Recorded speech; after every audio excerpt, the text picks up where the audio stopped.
Hello friends, आम आसिक पहुँची गलु पदुहाती park रे।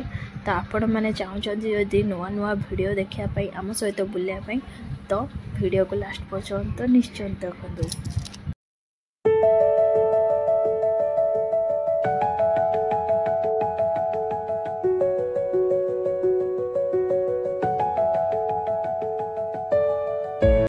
आपण मैंने देखिले मो माछ को खाइबा दूची। देखिए एबे केते माछ आसिक पोखरे जिते भी माछ अच्छे सब आसवे। आप देखिए केमिति माछ गुड़िक होती।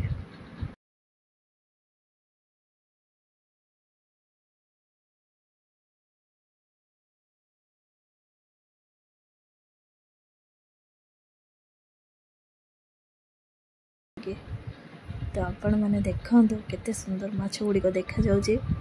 तो एमती सुंदर सुंदर वीडियो देखापी आम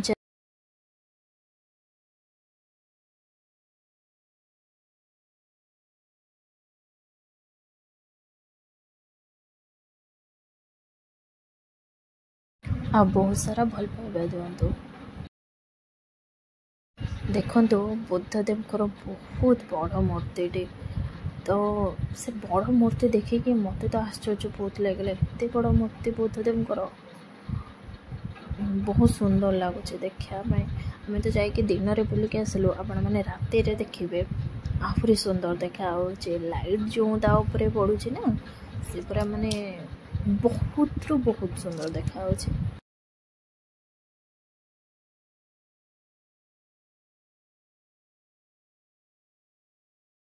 आपण मैंने जो बाहर रोचते ताले सेठी लॉज भी अच्छी, होटेल भी अच्छी। आपण मैंने रूम नहीं कि रही पारिबे। माने बहुत भल लगे आपण मानक राति रही पारिबे। रातिर व्यू देखिबा। जो लोक अच्छा तो से माने बहुत भल से आपण मानक ट्रीट करेंगे। आमे मैंने भी कथा हेलु आम सहित बहुत भलरे कथा हेले। तो आपण जदि चाहूँगी सेठी जाके बुले आपण मैंने बुलायापी जातु। देखो बहुत सुंदर लगे। गोटे 3D एनिमेशन आसूची से 3D एनिमेशन टी देखु। तो आपण को आहरी भल लगे। मैंने सेठिकार देखिए 3D एनिमेशन टी बहुत सुंदर लगे।